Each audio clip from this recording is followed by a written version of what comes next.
Pagi, saya Yeremias Octavianus Madu, CGP Angkatan 11 tahun 2024. Berikut ini saya akan melakukan penerapan disiplin positif di Lembaga Pendidikan SMA Negeri 1 Welar melalui sebuah rapat Dewan Guru yang akan saya sampaikan berikut ini. Selamat menyaksikan. Sekian. Proses pendidikan ini menyampaikan apa kira-kira yang perlu disampaikan kepada kita semua berkaitan dengan kegiatan CGP yang sedang dalam proses pendidikan. Jadi untuk kegiatan-kegiatan yang seperti ini mari kita kerjasama. Karena ini merupakan bagian dari program kementerian yang mana nanti kita semuanya wajib ikut. Jadi mungkin kali ini Pak Yeni, karena sebelum-sebelumnya kan sudah beberapa orang, mungkin besok kita yang lain, sehingga dengan waktu yang begitu mepet, coba kita gunakan dengan supaya kegiatan-kegiatan dalam pengembangan kompetensi diri ini bisa dilakukan. Jadi sehingga hari ini kita seperti Bu Devi.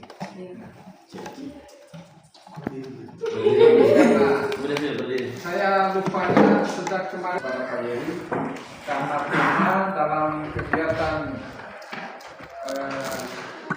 apa sebenarnya? Penerapan budaya positif. Penerapan budaya untuk memenuhi salah satu tugas dari teman kita yang sedang mengikuti proses pendidikan calon guru penggerak angkatan 11. Jadi karena itu waktu selanjutnya saya persilakan atau membagikan pengalamannya seperti apa penerapan budaya saya persilakan. Oke, baik. Terima kasih Bapak Pimpinan atas kesempatan yang diberikan kepada saya. Yang berikut terima kasih juga untuk teman-teman sekalian di sini.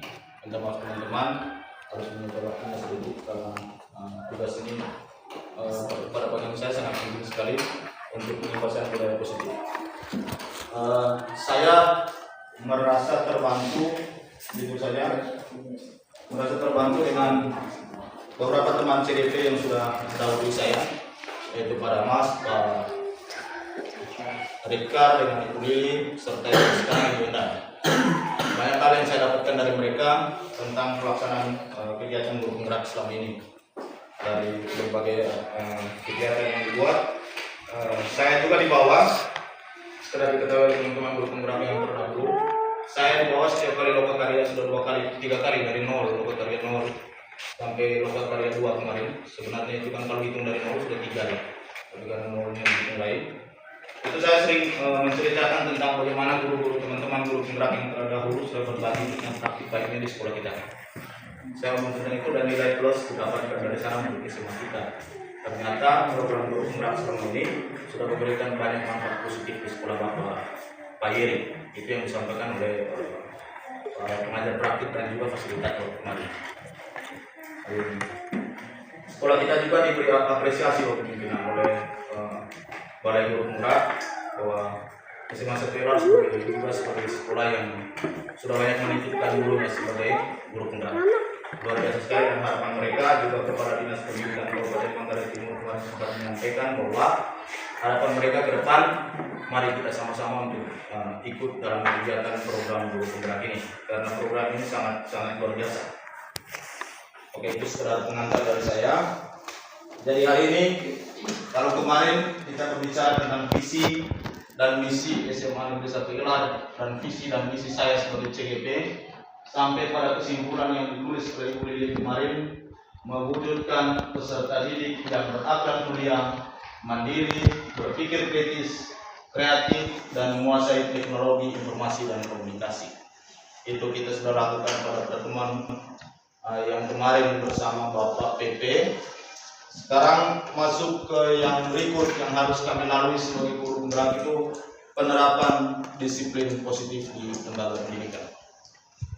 Baik teman-teman, apa yang saya sampaikan saat ini mungkin banyak kekurangannya, tapi saya yakin dan percaya teman-teman CGP, guru penggerak yang terdahulu dan CGP yang masih sekarang berproses mungkin bisa menambahkan apa yang menjadi kekurangan saya saat ini, karena berbagi itu penting.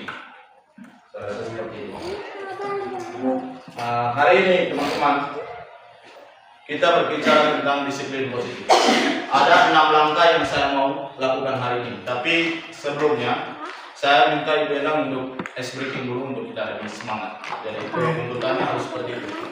Jadi kita ice breaking dulu, Ibu Endang mau ice breaking apa? Untuk lebih semangat, buat kita lebih semangat.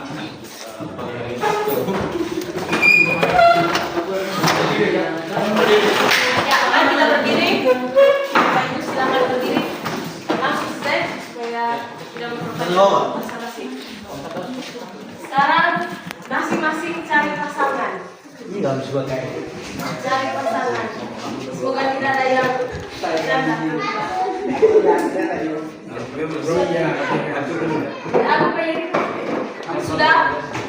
menemukan pasangan? Sudah. Oke, kalau sudah menemukan pasangan, sekarang berdiri berhadapan dengan pasangannya. Gimana siapa? Berdiri tak tahu. Anak-anak yang kalau sudah berdiri berhadapan, tentukan sekarang siapa yang mau jadi ganjil, siapa yang mau jadi genap.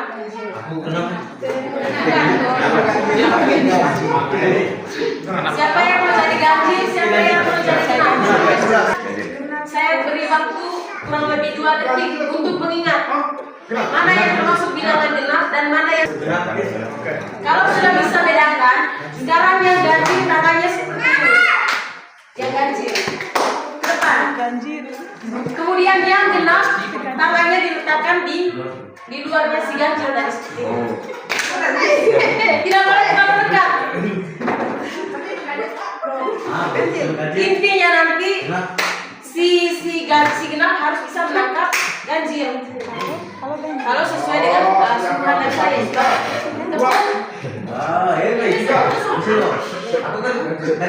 Sudah aman. Posisi ganjil sudah aman. Posisi genap sudah aman. Nah, sekarang peraturannya seperti ini, permainannya seperti ini. Genap. Kalau saya sebut angka ganjil, maka tidak boleh ada yang bergerak. Kalau saya menyebutkan angka genap, si genap harus menangkap ganjil. Ganjil harus menghindar. Kalau dapat berarti benar si ganjil. Salah si ganjil. Sudah bisa dipahami? Sudah. Oke, baik.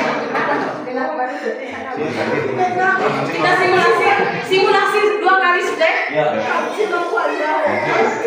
Siap. Siap,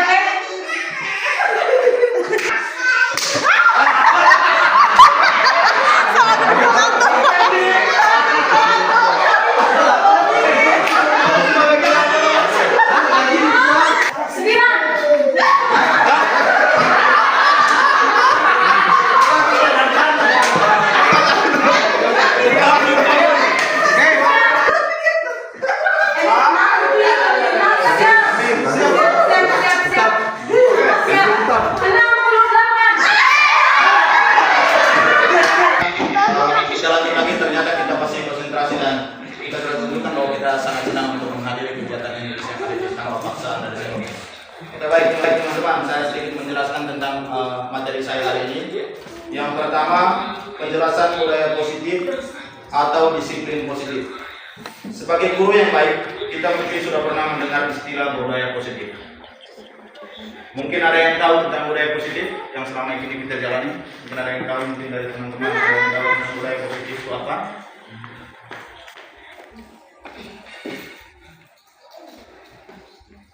Mungkin ada yang tahu tentang budaya positif itu seperti apa. Oke, Pak Serus. Kalau dari saya,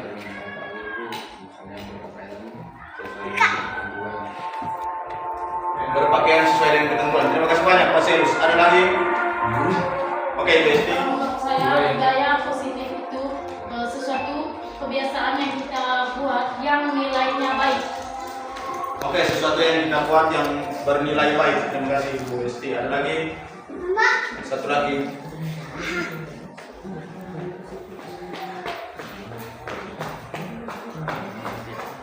Teman-teman, jawaban yang disampaikan oleh teman-teman sangat luar biasa. Perilaku yang baik dalam kehidupan sehari-hari bisa kita terapkan kepada peserta didik kita. Kita bagaimana menerapkan hal yang baik terhadap peserta didik kita. Ada satu istilah dari Ki Hajar Dewantara, kita harus berani berhamba pada peserta didik.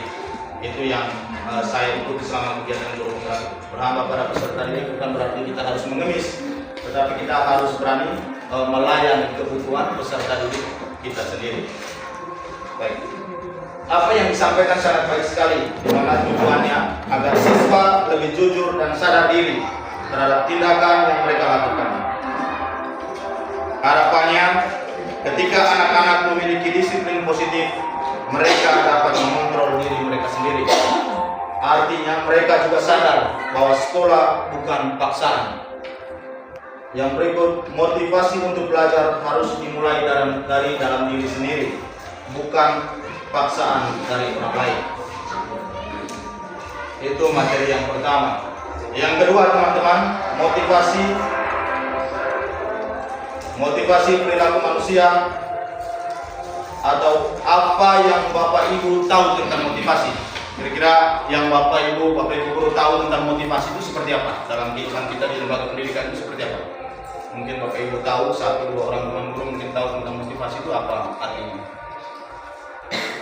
Dan yang saya tahu, motivasi itu merupakan dorongan yang menyebabkan kita berperilaku untuk mencapai sebuah tujuan tertentu. Oke, dorongan dari dalam diri untuk mencapai tujuan tertentu. Oke, terima kasih banyak Bu Enda. Ada lagi? Saya motivasi itu keinginan dari dalam diri kita sendiri untuk khusus untuk melakukan hal-hal yang baik atau hal-hal yang positif. Oke, baik, untuk tenang kita yang sudah menjawab. Baik, terima kasih teman-teman. Motivasi itu adalah dorongan dari dalam diri, untuk berbuat yang lebih baik. Dari yang saya pelajari, yang kami pelajari selama kegiatan guru penggerak saya sudah 2 kali loka karya itu, motivasi itu ada 3, teman-teman. Yang pertama, untuk menghindari ketidaknyamanan dan hukuman, atau yang biasa disebut motivasi yang datang dari luar atau eksternal. Yang kedua, untuk mendapat imbalan, motivasi dari dalam atau internal. Dan yang terakhir, untuk menjadi orang yang mereka inginkan dan menghargai diri sendiri dengan nilai-nilai yang mereka percaya. Terima kasih banyak teman-teman untuk ini. Yang berikut tentang keyakinan sekolah atau keyakinan kelas. Di lembaga pendidikan kita yang tercinta ini sudah memiliki aturan-aturan mengenai kita sebagai guru dan juga peserta didik. Aturan-aturan sebagai guru sudah tertuang dalam aturan tata tertib guru selama ini. Itu yang mungkin juga disebut pada masa mungkin juga disebut keyakinan sekolah. Ya, keyakinan sekolah. Jadi itu yang kita sudah jalani bersama selama ini. Nah, sekarang mau kita praktekkan ke anak didik kita setelah kita mengetahui keyakinan sekolah kita. Kita harus mempraktekkan itu ke anak didik atau peserta didik kita sendiri. Ketika kita membuat keyakinan kelas, guru harus membuat peraturan kelas, juga kesepakatan kelas.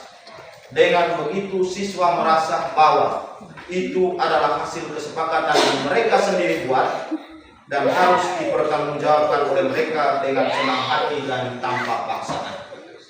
Jadi kesepakatan kelas itu teman-teman, nanti kita masuk di kelas masing-masing. Kebetulan kita di sini sudah ada guru penggerak terdahulu 3 orang dan kami CGP ada 2 orang. Mungkin bisa berkonsultasi teman-teman, berkonsultasi dengan teman-teman yang guru penggerak. Kira-kira bagaimana cara membuat kesepakatan kelas itu? Saya sendiri masih belajar tentang hal ini, tapi saya juga banyak bertanya ke mereka yang sudah terdahulu dari saya. Saya banyak belajar dari mereka, ternyata membuat kesepakatan kelas itu harus menggunakan kalimat atau kata-kata yang bersifat positif. Jadi kita harus berani melakukan sesuatu perubahan di dalam kelas kita, harus memulai dengan kesepakatan kelas, teman-teman. Itu baik sekali penerapannya. Dan ketika kita buat kesepakatan kelas, anak mau melanggar, itu adalah kesepakatan mereka. Jadi ketika mereka sudah membuat kesepakatan, dengan sendirinya mereka melanggar, berarti mereka melanggar sendiri aturan yang mereka sudah buat sendiri. Jadi saya mengharapkan hari ini teman-teman, mari kita belajar banyak dengan guru penggerak ini. Karena saya selama ikut kegiatan ini, yang paling saya fans sekali dari kegiatan guru penggerak itu adalah kesepakatan kelas ini. Karena siswa mau putar seperti apa dalam kelas, dia harus kembali mereview kesepakatan kelas yang dia sudah buat sendiri. Dia datang terlambat, pasti dia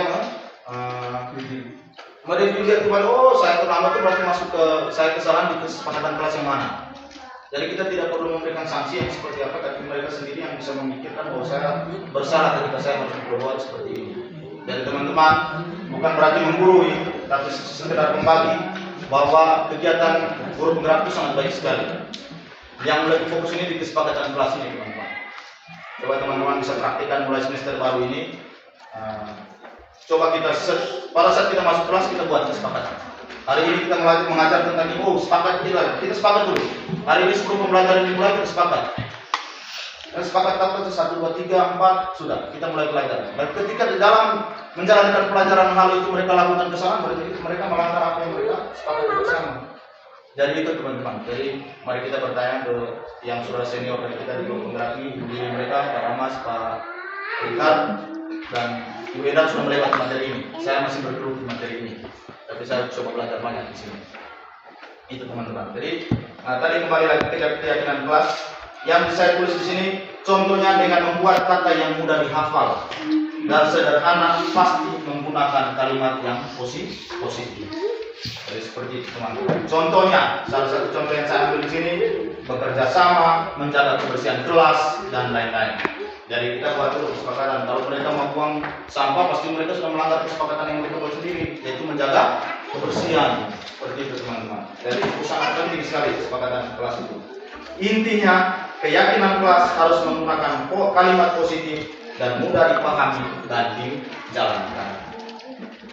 Yang berikut, teknik melayani atau membina atau turut serta menyelesaikan persoalan peserta didik. Dari di sini teman-teman, kita membahas dulu tentang kebutuhan dasar sebagai seorang manusia. Itu di guru penggerak itu dibicarakan tentang itu. Kebutuhan dasar manusia itu ada 5. Yang pertama, kebutuhan bertahan hidup. Yang kedua, kebutuhan akan kasih sayang dan rasa diterima. Yang ketiga, penguasaan. Yang keempat, kebebasan. Yang kelima, kesenangan. Dari di sini teman-teman, saya langsung saja teman-teman untuk mempersingkat waktu. Saya langsung ke contoh kasus saja. Contoh kasus dengan 5 kebutuhan ini. Pak Yeri adalah guru kelas 12 di S2. Sedang bingung dengan ulas salah satu murid di kelas bernama Glenn. Beberapa anak sering mengeluhkan Glenn yang sering meminta bekal makan siang mereka secara paksa. Jadi Glenn meminta makan siang dari teman-temannya secara paksa. Itu ceritanya. Nah itu cerita titik di situ. Nah sekarang pertanyaan muncul seperti ini teman-teman. Jika kita menghadapi situasi seperti ini, apa yang akan kita lakukan? Untuk kembali lagi ke 5 kebutuhan dasar manusia tadi, yaitu kebutuhan bertahan hidup, kebutuhan kasih sayang dan rasa diterima, penguasaan, kebebasan dan kesenangan. Dari cerita ini, saya dapat mengambil sedikit kesimpulan teman-teman. Saya lebih mempersingkat waktu. Alasan tadi dia lapar dan orang tuanya tidak memberikan dia bekal, itu masuk dalam kebutuhan bertahan hidup. Jadi dia tidak ada bekal, itu masuk dalam kebutuhan bertahan hidup. Terus alasan karena ingin diperhatikan, berarti dia masuk di kebutuhan kasih sayang dan rasa diterima. Jadi Glenn mau supaya dia diterima oleh teman-teman yang ada di situ. Kasih sayang, dia mau ada rasa kasih sayang yang dia didapati oleh teman-teman. Yang berikut, alasan dia ingin temannya takut ke dia. Tadi kan dia ancam. Baik, kasih sini makan siang kamu. Saya mau makan. Nah itu kan masuk dalam kebutuhan manusia, itu masuk di penguasa. Dia mau menguasai. Nah jadi kalau kita menemukan anak seperti ini, seperti yang dijelaskan kemarin waktu kami di Loka Kadia di awal, kalau kita menemukan anak seperti ini, kita banyak memberikan dia tugas. Kasih dia misalnya seksi keamanan dalam kelas. Supaya dia merasa, saya ini ternyata diberikan kekuasaan seperti ini bisa mengamani teman-teman. Bukan berarti dia membuat teman-temannya takut terhadap dia atau tidak. Teman-teman ya, seperti itu yang disampaikan kemarin. Itu kebutuhan akan penguasaan. Yang terakhir, alasan dia bosan dengan makanan. Dia kan tadi orang tuanya mau kasih makanan dia bosan. Kenapa? Karena menunya itu saja. Nasi telur saja tiap hari. Oh, kalian bosan. Lebih baik saya buat yang aneh sekolah. Itu masuk dalam kebutuhan akan kebebasan. Karena dia mau sebenarnya bebas memilih menu yang dia sukai. Tetapi karena keterbatasan orang tua mungkin rasa kebebasan dia tertekan di sini. Saya rasa seperti itu ya teman-teman ya. Oke. Baik, yang berikut yang kelima, posisi kontrol atau posisi kontrol restitusi. Saya sedikit mau tanya sebelum materi ini selesai. Kira-kira yang teman tahu posisi kontrol itu apa? Apa yang teman-teman tahu? Maksudnya, posisi kontrol itu yang menurut teman-teman seperti apa? Yang teman-teman pahami tentang posisi kontrol. Pak Mas mungkin? Baik, terima kasih. Jadi untuk posisi kontrol di sini, ini kita bisa, kalau kita sebagai guru, kita bisa mengontrol siswa kita. Itu sesuai dengan apa yang sudah kita sampaikan tadi, sesuai dengan kesepakatan yang sudah kita buat. Dan mungkin kita melakukan untuk yang pertama keyakinan itu tadi, itu supaya nanti di kesepakatan itu, kalau kesepakatan jangan membuang sampah, sehingga di keyakinannya itu menjaga kebersihan. Oh iya. Mungkin itu mungkin lanjutkan sehingga dikontrolnya nanti harus dengan ini. Oke, saya Oke, terima kasih banyak Pak Mas. Luar biasa masukan dari guru penggerak yang sudah mendahului kita. Luar biasa. Memang seperti itu materinya di awal kemarin. Saya bukan hampir lupa sedikit tadi. Ya. Mungkin ada yang lain? Selama ini yang saya pribadi alami selama menjadi guru itu, posisi kontrol yang sering saya alami itu, saya lebih banyak menjadi yang pertama menjadi teman. Dengan menjadi teman, mereka tidak terlalu takut dengan kita. Posisi kontrol yang berikutnya itu penghukum. Saya selalu memberikan sanksi kepada anak-anak. Lalu yang lainnya itu pembuat rasa bersalah. Ketika ada anak-anak yang melakukan kesalahan, saya biasanya omong, gara-gara kau tadi, teman-teman yang lain tidak ikut les. Jadi itu posisi kontrol yang sering saya alami dan laksanakan selama saya menjadi seorang guru. Oke, terima kasih banyak teman. Jadi disampaikan oleh Pak Mas dan Ibu Livi, ada masukan dari Pak Mas saya juga luar biasa. Terima kasih banyak Pak Mas. Saya akan berupa itu terbanyak. Jadi posisi kontrol tadi, posisi kontrol itu adalah pengendalian dari dalam diri, bagaimana kita mengendalikan sesuatu. Jadi ada 5 posisi kontrol dalam guru penggerak yang kami pelajari selama ini. Yang pertama, guru sebagai penghukum. Yang kedua, guru sebagai pembuat rasa bersalah. Yang ketiga, guru sebagai teman. Yang keempat, guru sebagai pemantau. Yang kelima, guru sebagai manajer. Jadi di sini teman-teman, sebagai penghukum seperti yang sudah disampaikan oleh Ibu Lili tadi, itu contohnya kalau seperti ini. Contoh seperti ini. Kata-kata yang sering kita ungkapkan kalau kita menjadi seorang penghukum, guru sebagai penghukum itu seperti ini. Kalau kamu tidak melakukan apa sih ya? Maksudnya kita menghukum mereka dengan kata-kata yang kita sampaikan, kita menghukum siswa itu. Jadi seperti itu. Artinya dia di sini lebih ke arah mengancam. Kita mengancam siswa. Itu posisi kontrol sebagai penghukum. Yang kedua, pembuat merasa bersalah. Pembuat merasa bersalah di sini contohnya sini. Kata-kata yang kita ungkapkan seperti ini. Pak kecewa sekali sama kamu. Kenapa kamu begitu?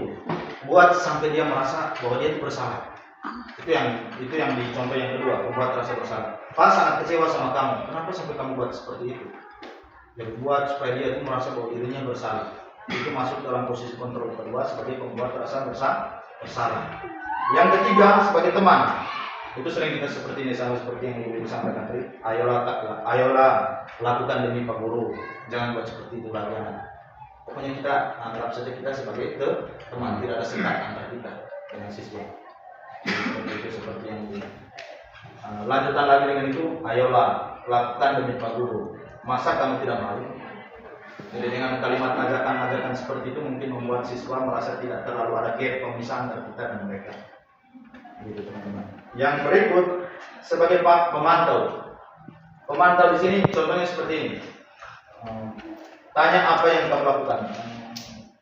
Tata tertib apa yang kamu tidak lakukan, atau yang kamu langgar itu tata tertib yang mana.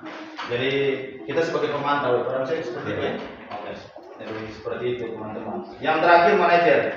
Manajer itu bahasanya lebih halus, dia tidak mendikte, dia tidak seperti itu. Jadi dia manajer itu bahasanya lebih halus. Dia berusaha untuk membujuk siswa ya, membujuk siswa itu menjadi dia mengikuti kita. Konsep posisi mana yang dianjurkan sebagai seorang guru? Jadi saya pelajari beberapa mungkin saya salah.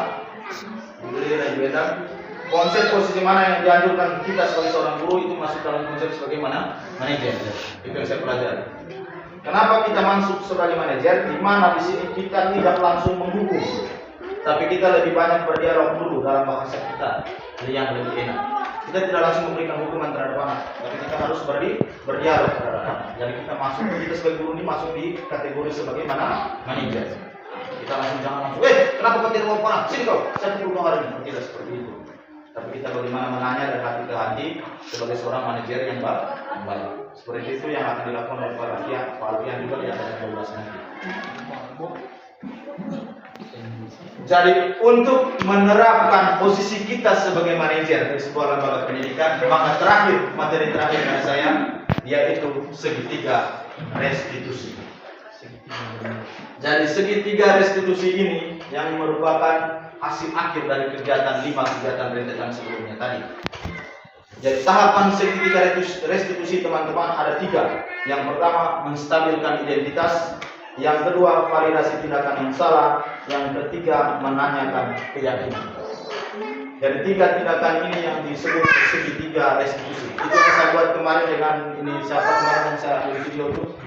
Nesa Jonga itu yang masuk dalam segitiga restitusi. Bagaimana kita menanyakan kepada anak, kenapa kau sampai datang terlambat, kenapa dia menjawab seperti apa, terus kita terus menggali jawabannya sampai terakhir dia mengambil kesimpulan sendiri bahwa dia tidak akan terlambat lagi.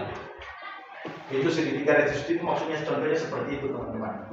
Jadi intinya kita tidak langsung menghukum anak-anak, dan kita harus gali kenapa dia harus datang terlambat, kenapa dia bolos dan seterusnya. Itu inti dari segitiga restitusi itu pada kira-kira seperti itu.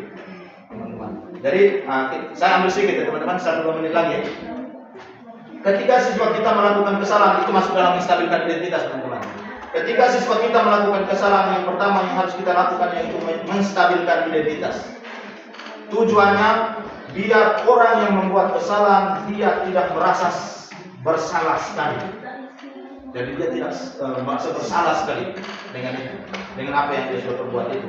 Contohnya dengan kata-kata seperti ini, berbuat salah itu manusiawi anak. Jadi itu manusiawi sekali kalau kita berbuat salah. Jadi yakin sekali dengan kamu berbuat salah ini pasti kamu berubah, mau belajar dari kesalahan kamu. Itu kita stabil dulu identitas dari persoalan itu. Yang kedua, validasi tindakan yang salah. Jadi di validasi tindakan yang salah ini kita menggali alasan dia berbuat salah. Jadi kita gali alasan sampai kamu berbuat salah tidak datang sekolah kemarin itu apa. Dari situ kita validasi tindakan yang salah. Jadi contohnya seperti ini. Kamu pasti punya alasan mengapa kamu melakukan hal ini. Jadi ketika dia jawab, oh Pak, kemarin Nesa bilang begini, Nesa kenapa kamu bolos? Pak, minta maaf saya bolos karena saya sudah merasa lapar. Oh Nesa lapar, kenapa Nesa lapar? Karena saya tidak makan pagi Pak. Saya tidak sempat sarapan pagi. Oh gitu Nesa, ke depan harus bangun lebih awal, sarapan pagi dan bisa tidak bolos lagi karena kamu di jam terakhir tidak lapar Nesa. Ya Pak Bu, saya akan melakukan itu demi yang terbaik ke depan. Seperti itu yang Nesa lakukan kemarin. Dan saya juga baru pertama mengalami hal ini juga. Ternyata menghadapi anak-anak dengan segitiga restitusi sangat baik teman-teman. Kita jangan langsung menghadapi, tapi kita cari tahu dulu alasannya kenapa dia bolos. Sampai dia terakhir dia menemukan jawaban sendiri. Dia yang temukan jawaban sendiri, bukan kita yang kasih jawaban. Dia yang temukan bukan jawaban, solusinya. Dia yang temukan sendiri solusinya teman-teman. Jadi seperti itu. Dari yang terakhir menanyakan keyakinan. Menanyakan keyakinan, di sini kita tidak mendikte apa yang dia lakukan, tapi dia sendiri yang menyebutkan apa yang dilakukan dan membuat pemecahan terhadap apa yang dilakukan. Dan dia sendiri yang memecahkan persoalan itu. Contohnya, kita tanya begini, kan kita sudah buat kesepakatan kelas tadi teman-teman. Kita kan sudah buat kesepakatan kelas tadi Pak Sulusen. Jadi kita tinggal tanya begini, kesepakatan kelas mana yang kamu langgar ini? Nesa. Yang Pak, yang saya langgar dari kesepakatan kelas itu misalnya tidak boleh yang paling positif Pak Mas. Datang sekolah tepat waktu. Datang sekolah tepat waktu. Dengan sendirinya dia menemukan sendiri jawabannya. Begitu Pak dia. Jadi kesimpulannya seperti ini terakhir teman-teman. Kesimpulannya, kalau mau budaya positif itu muncul di sekolah kita, maka kita buat dahulu keyakinan kelas, posisi kontrol, dan terakhir segitiga restitusi. Begitu teman-teman. Bapak pimpinan yang saya hormati, saya sedikit mengambil kesimpulan terakhir. Kita berharap kita semua bisa menerapkan budaya positif di lingkungan lembaga pendidikan SMA Negeri 1 Welar yang kita cintai bersama ini, sehingga lembaga pendidikan kita bisa menjadi lembaga pendidikan yang diminati peserta didik dan bisa bersaing dengan perkembangan zaman, dan juga kita mampu menjadi pelayan yang baik bagi peserta didik. Intinya, menurut Ki Hajar Dewantara, yang harus kita berani berhamba pada murid. Ingat sosum tulodo, ing mati amang karsa, tutpuri handalayan. Sekian dan terima kasih.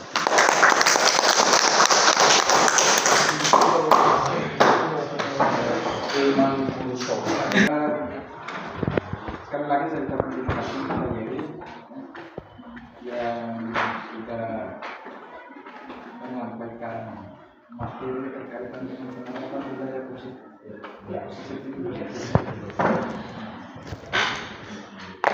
Jadi sekali lagi saya ucapkan terima kasih. Tapi di sini Bapak Ibu sekalian